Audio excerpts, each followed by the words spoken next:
2002 সালের পর প্রথমবার 24 বছর পর বিশ্বকাপের মঞ্চে আবার মুখোমুখি হতে চলেছে ফুটবল ইতিহাসের দুই সবচেয়ে আবেগঘন প্রতিদ্বন্দ্বী আর্জেন্টিনা আর ইংল্যান্ড।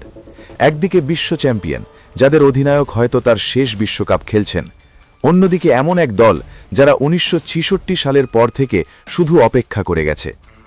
আটলান্টায় বুধবার যা ঘটতে চলেছে তা শুধু একটা ম্যাচ না, এটা এমন একটা মুহূর্ত যেখানে মিশে আছে ইতিহাস, প্রতিশোধ আর একটা ক্যারিয়ারের শেষ অধ্যায়। কিন্তু এই গল্পটা বোঝার আগে জানতে হবে এই দুটো দল আসলে এখানে পৌঁছালো কিভাবে, কেন এই ম্যাচটা এত গুরুত্বপূর্ণ। এই বিশ্বকাপের ইতিহাসে প্রথমবারের মতো এমন একটা ঘটনা ঘটেছে যা আগে কখনো হয়নি। সেমিফাইনালে পৌঁছানো 4টা দলই ফিফা র্যাঙ্কিংয়ের শীর্ষ 4-এ। মানে এবারের সেমিফাইনাল শুধু আবেগের লড়াই না, এটা সত্যিকারের অর্থেই বিশ্বের সেরা 4 দলের লড়াই। আর ঠিক এই মঞ্চেই দেখা হচ্ছে আর্জেন্টিনা আর ইংল্যান্ডের। বিজয়ী দল উঠবে ফাইনালে, যেখানে অপেক্ষা করছে ফ্রান্স অথবা Spain. 19 July new York, new জার্সির মেটলাই স্টেডিয়ামে অনুষ্ঠিত হবে সেই ফাইনাল। কিন্তু এই ম্যাচের ওজনটা শুধু ট্রফির কারণে না। লিওনেল মেসির বয়স এখন 39-এর কাছাকাছি, এটাই সম্ভবত তার শেষ বিশ্বকাপ। অন্যদিকে হ্যারি কেন, ইংল্যান্ডের ইতিহাসের সর্বোচ্চ গোলদাতা, নেতৃত্ব দিচ্ছেন তার 3য় বিশ্বকাপে, বিলি রাইটের রেকর্ডের সমান। দুজনের কেউই আজ পর্যন্ত বিশ্বকাপ ফাইনালে ওঠার এই দূরত্বের চেয়ে কাছে যাননি, এই মুহূর্তের চেয়ে বেশি। কিন্তু এই লড়াইয়ের শিকড় আরও গভীরে প্রথত। আর্জেন্টিনা বনাম ইংল্যান্ড, এক পুরনো ক্ষত। 1966 সাল ইংল্যান্ড নিজেদের মাটিতে বিশ্বকাপ জিতছে, আর সেই পথে কোয়ার্টার ফাইনালে মুখোমুখি হয় আর্জেন্টিনার। ম্যাচটা রূপ নেয় বিতর্কে। আর্জেন্টিনার অধিনায়ক অ্যান্তোনিও রাত্তিল লাল কার্ড দেখে মাঠ ছাড়তে অস্বীকার করেন। সেই ঘটনার তিক্ততা বহু বছর ধরে বয়ে বেরিয়েছে দুই দেশ। তারপর 1986 মেক্সিকো সিটির কোয়ার্টার ফাইনাল, ফুটবল ইতিহাসের সবচেয়ে বিতর্কিত আর সবচেয়ে অবিশ্বাস্য দুটো মুহূর্ত একই ম্যাচে ঘটে যায়। দিয়েগো মারাদোনার হাত দিয়ে করা গোল, আর তার ঠিক কয়েক মিনিট পরেই একা 5 জন ইংলিশ খেলোয়াড়কে কাটিয়ে করা সেই কিংবদন্তি গোল। আর্জেন্টিনা জেতে 2-1, আর সেই বিশ্বকাপও নিজেদের করে নেয়। 1998 সালে আবার মুখোমুখি, এবার সেন্ট এতিয়েনে। ম্যাচ 2-2 থেকে টাই ব্রেকারে গড়ায়। আর্জেন্টিনা জেতে 4-3।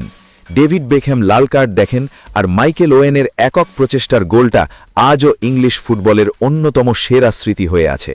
2002 সালে শেষবার তারা বিশ্বকাপে মুখোমুখি হয়েছিল। বেকহ্যাম সেবার পেনাল্টি থেকে গোল করে যেন প্রতিশোধ নেন 1998-এর।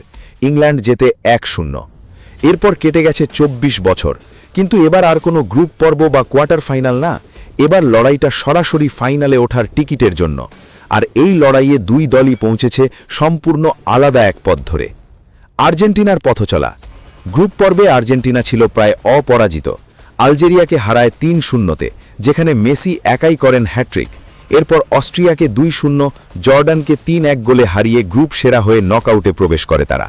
কিন্তু নকআউট রাউন্ডে গল্পটা বদলে যায় সম্পূর্ণভাবে। রাউন্ড অফ 32-এ কেপ ভের্দের বিপক্ষে অতিরিক্ত সময় পর্যন্ত গড়ায় ম্যাচ। শেষমেশ 3-2 গোলে জেতে আর্জেন্টিনা। মিশরের বিপক্ষে তো রীতিমতো বিপর্যয়ের মুখে পড়েছিল তারা। 2-0 গোলে পিছিয়ে পড়ার পর দলটা ফিরে আসে। ক্রিস্টিয়ানো রোমেরো, মেসি আর যোগ করা সময়ে এনজো ফার্নান্দেজের গোলে 3-2 ব্যবধানে জেতে তারা। আর কোয়ার্টার ফাইনালে সুইজারল্যান্ডের বিপক্ষে মেসিকে পুরো ম্যাচ জুড়ে আটকে রাখে সুইস রক্ষণ। কিন্তু ঠিক তখনই এগিয়ে আসে বাকিরা। 112 মিনিটে হুলিয়ান আলভারেজের অসাধারণ এক গোল, আর তার 8 মিনিট পরে লাউতারো মার্তিনেজের ফিনিশ। ম্যাচ শেষ হয় 3-1 ব্যবধানে আর্জেন্টিনার পক্ষে। এই 3টে নকআউট ম্যাচ থেকেই স্পষ্ট একটা প্যাটার্ন বেরিয়ে আসছে। আর্জেন্টিনা দুর্বল প্রতিপক্ষের বিপক্ষেও সহজে জিততে পারছে না। প্রতিটা নকআউট ম্যাচে তাদের হয় পিছিয়ে পড়তে হয়েছে, নয়তো অতিরিক্ত সময় পর্যন্ত টানতে হয়েছে খেলা। কিন্তু ঠিক এই কঠিন মুহূর্তগুলোতেই দলটার আসল চরিত্র বেরিয়ে এসেছে।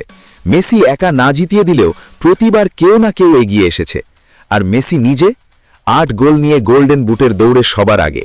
আর মিশরের বিপক্ষে করা গোলটা তার ক্যারিয়ারের 21তম বিশ্বকাপ গোল, যা তাকে ইতিহাসের সর্বোচ্চ গোলদাতায় পরিণত করেছে। কিন্তু ঠিক এই মুহূর্তে আটলান্টিকের ওপারে আরেকটা দল নিজেদের নিয়তির দিকে এগোচ্ছিল একেবারে ভিন্ন এক পথ ধরে। ইংল্যান্ডের পথচলা। ইংল্যান্ডের গল্পটা শুরু হয় দারুণ ছন্দে, ক্রোয়েশিয়াকে হারিয়ে 4-2 গোলে। কিন্তু এরপরই আসে সেই কঠিন প্রশ্নটা যা পুরো টুর্নামেন্ট জুড়ে তাদের তাড়া করে বেরিয়েছে। ঘানার বিপক্ষে গোল শূন্য ড্র, যেখানে তারা কোনোভাবেই ভাঙতে পারেনি প্রতিপক্ষের নিচু রক্ষণব্যূহ। পানামার বিপক্ষে জিতে অবশ্য গ্রুপ সেরা হয়েই নকআউটে ওঠে তারা। রাউন্ড অফ 32-এ ডিআর কঙ্গোর বিপক্ষে 2-1 গোলে জেতে ইংল্যান্ড, হ্যারি কেনের দুটো দেরিতে করা গোলে। কিন্তু আসল নাটক অপেক্ষা করছিল রাউন্ড অফ 1 মেক্সিকোর বিপক্ষে। সেই ম্যাচে দ্বিতীয়ার্ধের বেশিরভাগ সময় 10 জন নিয়ে খেলতে হয় ইংল্যান্ডকে, জারেল কোয়ান্সা লাল কার্ড দেখার পর। মেক্সিকো 2 বার এগিয়ে যায়, কিন্তু জুড বেলিংহ্যাম মাত্র 2 মিনিটের ব্যবধানে দুটো গোল করে ম্যাচে ফেরান দলকে, আর হ্যারি কেনের পেনাল্টি নিশ্চিত করে 3-2 ব্যবধানের জয়। কোয়ার্টার ফাইনালে নরওয়ের বিপক্ষে আবারও সেই একই চিত্রনাট্য। আন্দ্রেয়াস শেলদেরুপের গোলে পিছিয়ে পড়ে ইংল্যান্ড। বিরতির ঠিক আগে বেলিংহ্যাম সমতা ফেরান। ম্যাচ গড়ায় অতিরিক্ত সময়, আর সেখানে 3 মিনিটের মাথায় জয়সূচক গোলটাও করেন সেই বেলিংহ্যামই। 2-1 ব্যবধানে জিতে সেমিফাইনাল নিশ্চিত করে ইংল্যান্ড। এই টুর্নামেন্টে বেলিংহ্যাম একটা রেকর্ড স্পর্শ করেছেন। 1986 সালে দিয়েগো মারাদোনার পর তিনি প্রথম খেলোয়াড় যিনি একই বিশ্বকাপের পরপর দুটো নকআউট ম্যাচে 2 বা তার বেশি গোল করেছেন। অথচ নরওয়ে ম্যাচে তিনি এতটা কাছে চলে গিয়েছিলেন হলুদ কার্ড দেখার, যা তাকে এই সেমিফাইনাল থেকেই ছিটকে দিতে পারত। লক্ষ্য করলে দেখবেন 2 দলেরই গল্পটা প্রায় একই রকম। কেউই দাপট দেখিয়ে সেমিফাইনালে ওঠেনি। 2 দলই বারবার পিছিয়ে পড়েছে, বারবার ফিরে এসেছে। কিন্তু মাঠের ভেতরের লড়াইটা হবে সম্পূর্ণ ভিন্ন এক গল্প। আর্জেন্টিনার কৌশলগত ছবি। লিওনেল স্কালোনির আর্জেন্টিনাকে এক কথায় সংজ্ঞায়িত করা কঠিন। কাগজে কলমে তারা খেলে 4-3-3, কিন্তু বাস্তবে এই আকারটা প্রতি মুহূর্তে বদলে থাকে। কখনো 4-2-3-1, কখনো প্রতিপক্ষ শক্তিশালী হলে ব্যাক 5-এও নেমে আসে দলটা। বিশ্লেষকরা এটাকে বলছেন তরল ফরমেশন, একটা কাঠামো যা প্রতি মুহূর্তে বদলে যায় খেলার পরিস্থিতি অনুযায়ী।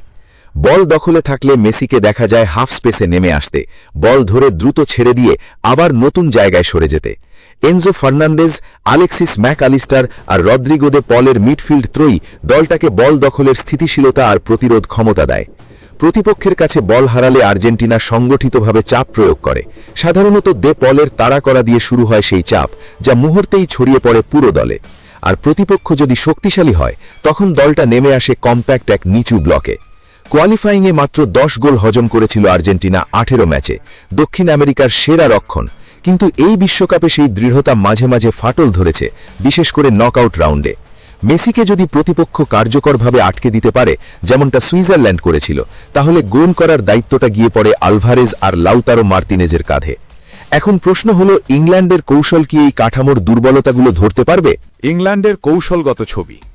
টমাস টুখেলের ইংল্যান্ড মূলত খেলে 4-2-3-1 আকারে।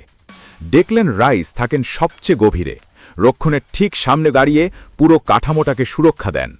তার সামনে জুড বেলিংহ্যাম খেলেন এক হাইব্রিড ভূমিকায়, কখনো নাম্বার 10, কখনো বক্স টু বক্স মিডফিল্ডার, যিনি রক্ষণেও সমান গুরুত্বপূর্ণ ভূমিকা রাখেন। হ্যারি কেইনের চলাফেরাই এই আক্রমণের মূল চাবিকাঠি। তিনি প্রায়ই নেমে আসেন গভীরে, বল ধরে খেলা তৈরি করেন, আর তখনই ফাঁকা জায়গায় দৌড় দেন সাকা, র্যাশফোর্ড আর বেলিংহ্যামের মতো খেলোয়াড়রা। উইং দিয়ে ক্রস তুলে বক্সে বল ফেলাটাই ইংল্যান্ডের অন্যতম প্রধান অস্ত্র।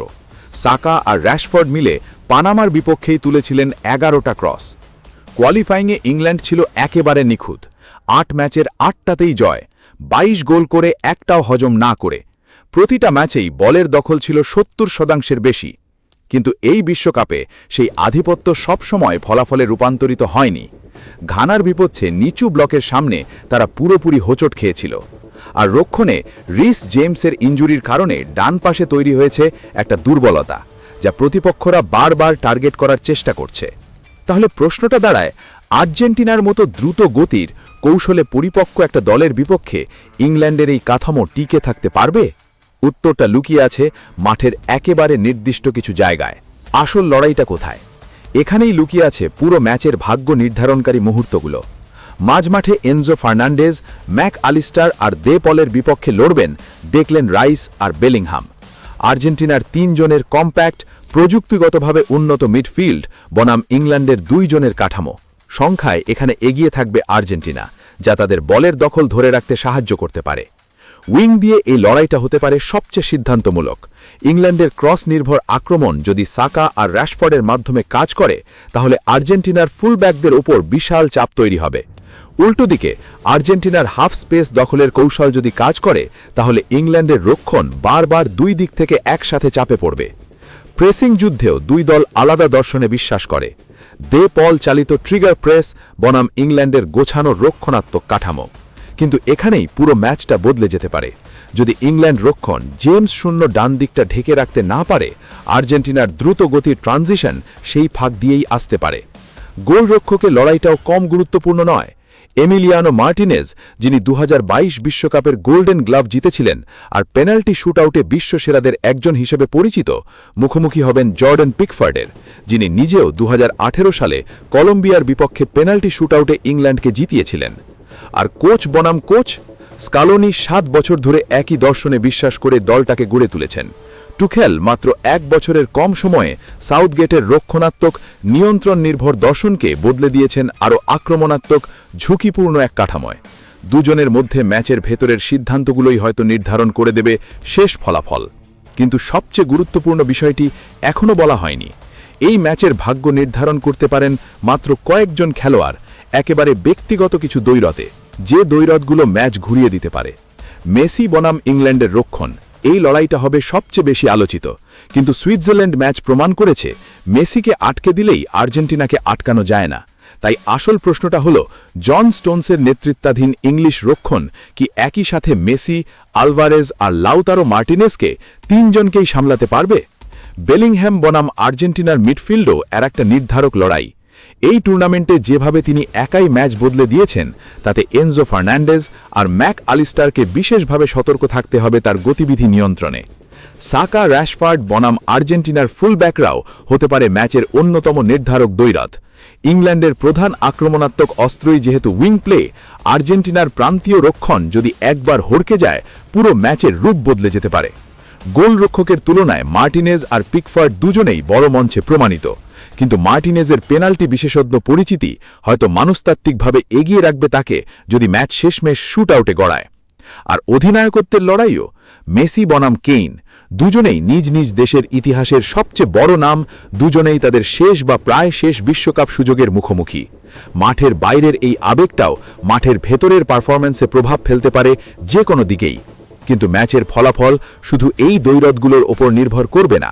আরও কিছু বিষয় আছে যেগুলো ঠিক করে দিতে পারে পুরো গল্পটা, যে বিষয়গুলো লুকিয়ে থাকতে পারে। বেলিংহ্যাম যে হলুদ কার্ডের কাছাকাছি চলে গিয়েছিলেন নরওয়ে ম্যাচে, সেটা মনে রাখা জরুরি, কারণ এই টুর্নামেন্টে তার শৃঙ্খলাই এখন একটা এক্স ফ্যাক্টর। রেফারি যদি এই ম্যাচেও কড়া হন, তার আক্রমণাত্মক খেলার ধরন তাকে বিপদে ফেলতে পারে। ইংল্যান্ডের ডান পাশে রক্ষণ সংকট, রিস জেমসের অনুপস্থিতি এখনও সমাধান হয়নি। আর্জেন্টিনা যদি সরাসরি এই দুর্বলতাকে টার্গেট করে, ম্যাচের প্রথম মিনিট থেকেই চাপ তৈরি হতে পারে। আর্জেন্টিনার দিক থেকে সবচেয়ে বড় ঝুঁকিটা হলো শারীরিক ক্লান্তি। 3টে নকআউট ম্যাচের মধ্যে দুটোই গড়িয়েছে অতিরিক্ত সময় পর্যন্ত, মানে দলের মূল খেলোয়াড়রা মাঠে কাটিয়েছেন অতিরিক্ত মিনিট, যা 39 বছর বয়সী মেসির মতো খেলোয়াড়ের জন্য বিশেষভাবে উদ্বেগের। বদল খেলোয়াড়দের ভূমিকাও এই ম্যাচে গুরুত্বপূর্ণ হতে পারে। দুই কোচই টুর্নামেন্ট জুড়ে দেখিয়েছেন বেঞ্চ থেকে নামা খেলোয়াড়রাও ম্যাচের মোড় ঘুরিয়ে দিতে পারেন। আর্জেন্টিনার ক্ষেত্রে নিকো পাজের মতো তরুণ প্রতিভা, আর ইংল্যান্ডের ক্ষেত্রে টুখেলের প্রমাণিত ইন গেম পরিবর্তন দক্ষতা। আর যদি খেলা গড়ায় অতিরিক্ত সময় বা পেনাল্টি শুটআউটে, তাহলে মানসিক দৃঢ়তাই হয়ে উঠবে সবচেয়ে বড় নির্ধারক। আর এই জায়গায় দুই দলেরই আছে সাম্প্রতিক প্রমাণিত অভিজ্ঞতা। ম্যাচটা যেভাবে বদলে যেতে পারে। যদি আর্জেন্টিনা আগে গোল করে, ইংল্যান্ডকে বাধ্য হতে হবে আক্রমণে ঝুঁকি নিতে, আর ঠিক তখনই আর্জেন্টিনার দ্রুতগতির কাউন্টার অ্যাটাক হয়ে উঠতে পারে মারাত্মক অস্ত্র। যদি ইংল্যান্ড আগে গোল করে, আর্জেন্টিনাকে ভাঙতে হবে নিজেদের নিচু ব্লকে জমাট বাঁধা রক্ষণ। এমন একটা কাজ যা তারা এই টুর্নামেন্টে বারবার সফলভাবে করে দেখিয়েছে, তবে প্রতিবারই কঠিন লড়াইয়ের মধ্য দিয়ে। যদি 70 মিনিট পর্যন্ত গোল শূন্য থাকে, তাহলে দুই দলের ক্লান্তি আর বদল খেলোয়াড়দের সিদ্ধান্তই হয়ে উঠবে সবচেয়ে গুরুত্বপূর্ণ ফ্যাক্টর। আর এখানেই আর্জেন্টিনার নকআউট রাউন্ডের অভিজ্ঞতা তাদের এগিয়ে রাখতে পারে। যদি লাল কার্ড দেখা যায় কোনো এক দলে, যেমনটা মেক্সিকো ম্যাচে হয়েছিল ইংল্যান্ডের, তাহলে পুরো ম্যাচের কৌশলগত ভারসাম্য মুহূর্তেই বদলে যাবে, ঠিক যেভাবে বদলে গিয়েছিল সেই ম্যাচেও। আর যদি খেলা গড়ায় অতিরিক্ত সময় বা পেনাল্টি শুটআউটে, তাহলে এমিলিয়ানো মার্টিনেজের অভিজ্ঞতা বনাম জর্ডান পিকফোর্ডের 2018 সালের স্মৃতি, এই দ্বৈরথটাই হয়ে উঠতে পারে পুরো ম্যাচের শেষ এবং সবচেয়ে নাটকীয় অধ্যায়। প্রতিটা সিনারিওতেই একটা জিনিস স্পষ্ট, এই ম্যাচ সহজে নির্ধারিত হবে না। দুই দলই এই টুর্নামেন্টে প্রমাণ করেছে তারা কঠিন পরিস্থিতি থেকে ফিরে আসতে জানে। 24 বছর পর আবার মুখোমুখি দুই ইতিহাস। একদিকে এমন একজন অধিনায়ক যিনি হয়তো শেষবারের মতো বিশ্বকাপের মঞ্চে নামছেন, আর অন্যদিকে এমন একটা দেশ যারা 1966 সালের সেই ঐকমাত্র শিরোপার পর 60 বছর ধরে অপেক্ষা করছে আরেকটা মহাকাব্যিক মুহূর্তের জন্য। আটলান্টার মাঠে বুধবার যা ঘটবে তা শুধু একটা সেমিফাইনাল নয়, এটা এমন একটা রাত যা হয়তো বহু বছর ধরে মনে রাখা হবে। একদিকে বিদায়ের গল্প, অন্যদিকে হয়তো নতুন শুরুর। আপনার কি মনে হয় এই ম্যাচে কোন মুহূর্তটা সবচেয়ে বেশি নির্ধারক হয়ে উঠবে? মেসির জাদু নাকি বেলিংহ্যামের নির্ভীকতা? কমেন্টে জানান আপনার ভাবনা, কারণ এই গল্পের শেষটা এখনো লেখা বাকি।